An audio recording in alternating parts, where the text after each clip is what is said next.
नमस्कार, मैं पंडित सुशील कुमार शर्मा अथर्व ज्योतिष केंद्र एवं आचार्य पूजा भंडार में एक बार पुनः आप सभी का स्वागत करता हूं।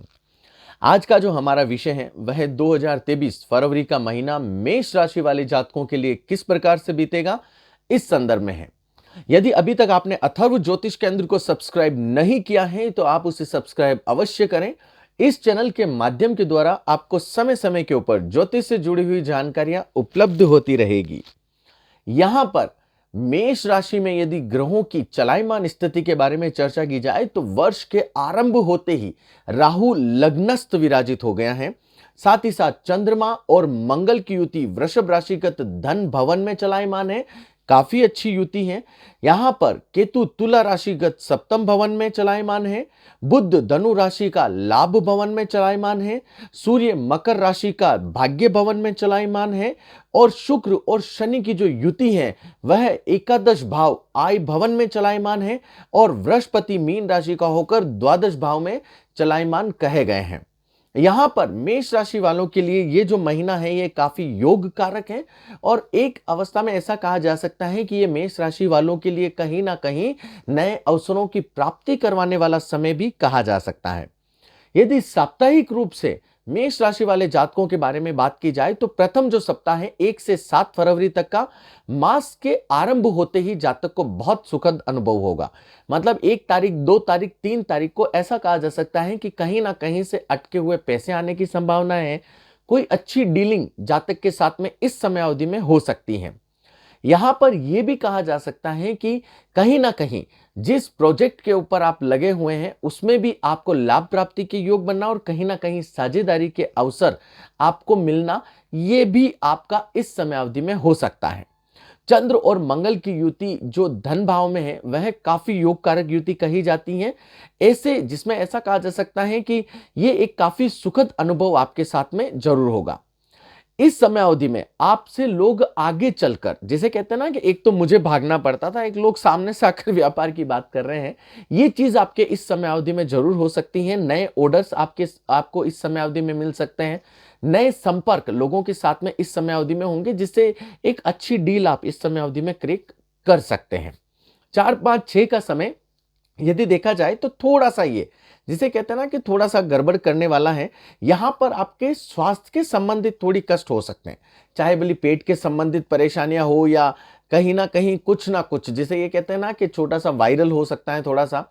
तो ये चीजें आपके साथ में इस समय अवधि में हो सकती हैं और ये जब समय है कहीं ना कहीं केतु भी प्रभावशाली रहता है, इस समय अवधि में पारिवारिक विवाद की संभावनाएं भी ज्यादा रह सकती हैं। तो थोड़ा सा जो ये तारीखें हैं इसमें आप काफी सहनशील रहें और काफी शांत रहें तो जिसे कहते हैं ना कि काफी अच्छा रहता है। यहां पर एक बात मैं और कहना चाहता हूं, मेष राशि वाले जातक थोड़े से उग्र भी रहते हैं, तो आपको यहां पर जहां तक हो सके अपनी वाणी के ऊपर जितना नियंत्रण रखेंगे उतना आपके लिए अच्छा रहेगा। ये जो समय है जिसे कहते हैं ना कि 4 5 6 का समय कहीं ना कहीं नौकरी पेशा वर्ग वाले जातकों को भी काफी परेशान कर सकता है। कहीं ना कहीं कुछ दिक्कत की अनुभूति इस समय अवधि में हो सकती है। जो 7 तारीख है वह वापस आपके लिए शुभ दिन लेके आएगी, एक अच्छा समय आपका बीतेगा। साथ ही साथ में ये कह सकते हैं कि कुछ नई जानकारी इस समय अवधि में प्राप्त होगी जो भविष्य के लिए आपके लिए काफी योग कारक रह सकती है।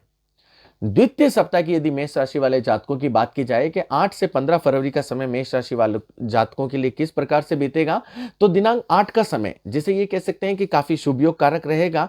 इस समय अवधि में आप काफी व्यस्ततापूर्ण कार्यों में लगे रहेंगे। कहते हैं ना कि अरे भैया मेरे पास में इस समय अवधि में समय नहीं है। 9 10 11 का समय भी काफी सुखद कहा गया है। इस समय अवधि में आपके संपत्ति वृद्धि के आसार हो सकते हैं। आप मशीनरी खरीद सकते हैं, कोई नई वस्तु घर के अंदर लेके आ सकते हैं, जमीन जायदाद के ऊपर इस समय अवधि में आप इन्वेस्टमेंट कर सकते हैं क्योंकि ये जो समय है आपके कॉन्फिडेंस लेवल को काफी अच्छा करेगा। यहां पर जो करियर के प्रति जो जातक जातिकाएं हैं उनके लिए भी ये समय काफी अच्छा है क्योंकि ये जो समय है कहीं ना कहीं थोड़ी सी गंभीरता देगा और जब इंसान के अंदर गंभीरता आती है तो वो अपने कार्य के प्रति लग जाता है। कहते हैं ना भैया इस बार तो मुझे करके ही निकलना है। तो ये समय कुछ इस प्रकार का रह सकता है। यहां पर 12 से 13 का समय शांतिदायक है। ये कह सकते हैं कि आपको सफलता प्राप्ति के योग बनेंगे यदि आप इस समय अवधि में आपके इंटरव्यू या फिर आप कहीं से कॉल लेटर आया है या आप कहीं पे जा रहे हैं, आपको इस समय अवधि में शुभता की प्राप्ति के योग जरूर बनेंगे। यहाँ पर जिसे ये कह सकते हैं कि 14 से 15 जो फरवरी का समय है, ये थोड़ा सा जिसे कहते हैं ना कि दुविधाजनक हो सकता है। इस समय अवधि में कहीं ना कहीं से आपको अप्रिय समाचार मिल सकते हैं। और एक बात और इसमें होती है कि कई बार जब हम उपायों के ऊपर ध्यान नहीं देते हैं तो कहते हैं ना कि बनते बनते काम मेरे रह जाते हैं। तो ये समय आपका कुछ इस प्रकार का है कि जो काम बन रहे हैं वह बनते बनते कहीं ना कहीं अटक सकते हैं। तो 14-15 फरवरी का आप विशेष तौर से आप ध्यान रखें। यहाँ पर ये जो समय है ये आपके लिए जिसे कहते हैं ना कि मेरा काफ़ी समय से थोड़ा सा मूड अपसेट चल रहा है, तो ये अपसेट वाला समय ही है भैया, थोड़ा सा अपने आप को संभालें तो आपके लिए काफ़ी योग कारक रहेगा। यदि तृतीय सप्ताह की बात की जाए 16 से 23 फरवरी, तो 16 से 17 फरवरी का जो समय है, इस समय अवधि में जो भी सरकारी कार्य आपके अटके हैं या आपको उन कार्यों में दुविधा हो रही है तो वह पूरी होगी। जिसे कहते हैं ना कि चलो ठीक है, अटके हुए कार्य इस समय अवधि में मेरे पूरे हो गए। इस समय अवधि में आपके नए नए जिसे कहते हैं ना कि कहीं ना कहीं से ऐसी कोई डील आपको मिल सकती है जिससे आपको अत्यधिक अच्छे लाभ की प्राप्ति हो। इस समय अवधि में आपके काम और आपकी जो योग्यता, कहते हैं ना कि अरे मैं मेरी एबिलिटी को पहचान ही नहीं पा रहा हूं, आप अपनी पूरी क्षमताओं का उपयोग करके कार्य क्षेत्र को बढ़ाएंगे। ये काफी अच्छा समय इस समय अवधि में आपके साथ है। साथ ही साथ यहां पर कह सकते हैं कि निजी और व्यावसायिक दोनों तौर से आपको सकारात्मक ऊर्जा इस समय अवधि में मिलेगी। 18 से 19 फरवरी के समय की बात की जाए तो यह समय मान सम्मान का समय है। कहते हैं ना कि पहले तो नहीं थी लेकिन अब भैया लोग बुला रहे हैं, तो ये एक काफी अच्छा समय। इस समय अवधि में ये भी हो सकता है कि जो कामकाजी जो जातक हैं उनको भी उनके अवसर उनको काफी तवज्जो दें। यहां पर यह भी हो सकता है कि आप अपने कार्य को जितना पहले तो एक समय लगता था उससे आप जल्दी समय में पूर्ण कर दें। यह भी आपके लिए हो सकता है क्योंकि ये कहीं ना कहीं आपकी मान प्रतिष्ठा के ग्राफ को ऊपर लेके जाएगा। 20-21 का जो समय है यह भी आपके लिए सर्वलाभकारी है। यहां पर आपकी परिस्थितियों में काफी सुधार आएगा। कहीं ना कहीं उधार दिया हुआ पैसा वह भी आपको प्राप्त होने के आसार इस समय अवधि में जरूर बनेंगे। 22 से 23 फरवरी का जिसे समय कह सकते हैं मेष राशि वाले जातकों के लिए थोड़ा सा उतार उतार भरा है, क्योंकि इस समय अवधि में आपका किसी ना किसी के साथ में वाद विवाद होगा। आपको मानसिक परेशानियां इस समय अवधि में होगी। यदि आप कामकाजी हैं तो बॉस के साथ में तनाव हो सकता है।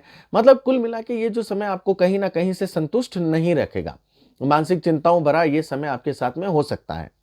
अंतिम सप्ताह की बात की जाए कि 24 से 28 फरवरी की यदि बात की जाए तो 24 से 25 का समय पूर्णतया आपके अनुसार है। ये आपको नई जिसे कह सकते हैं ना कि आपके प्रोग्रेस करवाएगा, साथ ही साथ उन्नति के क्षेत्र को बढ़ाएगा। इस समय अवधि में पैसा आपके पास में बहुत आएगा और ये समय ऐसा कुछ हो सकता है कि आपका कहीं ना कहीं जिसे कहते हैं ना कि यदि आप किसी कंपनी को चला रहे हैं तो इस समय अवधि में आपके द्वारा जो कार्य किया जाएगा या आपके साथ जो डिसीजन लिए जाएंगे वह काफी फलित होंगे। यहाँ पर आपके लिए ये जो सप्ताह है, चाहे 26, 27, 28 फरवरी की बात की जाए तो ये आपको पूरी तरीके से मानसिक शांति देंगे।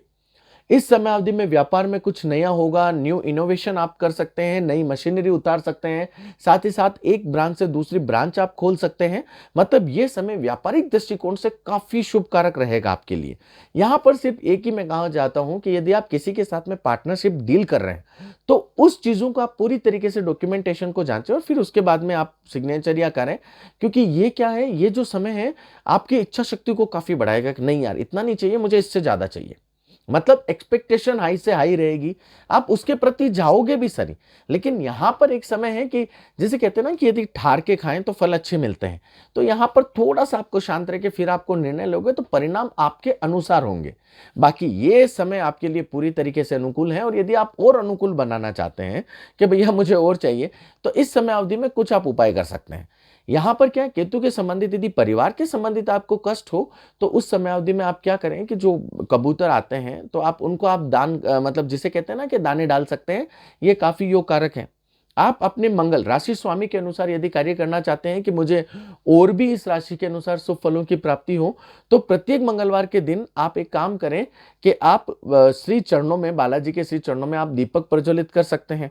आप बालाजी को अंगी कर सकते हैं, वह भी काफी लाभकारक है, जिसमें सिंदूर, गाय छाप सिंदूर और फिर है ना जो आप चमेली का तेल और फिर माली पन्ने ये आप दान कर सकते हैं। मतलब जो अंगी का सामान है वह आप दान कर सकते हैं। आप हनुमान चालीसा का नित्य पाठ कर सकते हैं, यह भी आपके लिए काफी लाभकारक है। यदि आपको लगता है कि ये मानसिक चिंताएं तो मिट ही नहीं रही है भैया, उस समय अवधि में आप बजरंग बाण का पाठ करें, क्योंकि बजरंग बाण के पाठ से जिसे कहते हैं ना कि विरोधी भी शांत हो जाते हैं। तो ये आप कुछ उपाय कर सकते हैं। यदि आपको इस समयावधि में शनि का, जिसे कहते हैं ना कि कई बार व्यापारिक दृष्टिकोण से हम काफ़ी परेशान रहते हैं, तो भगवान शनि को काले तिल और तेल चढ़ाइए, ये भी काफ़ी योगकारक आपके लिए रहेगा।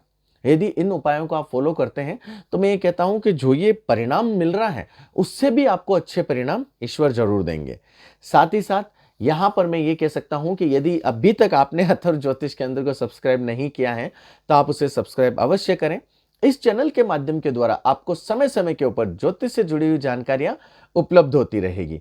भगवान श्री राम का आशीर्वाद आपको सदैव मिलता रहे। जय जय श्री राम, जय जय श्री राम।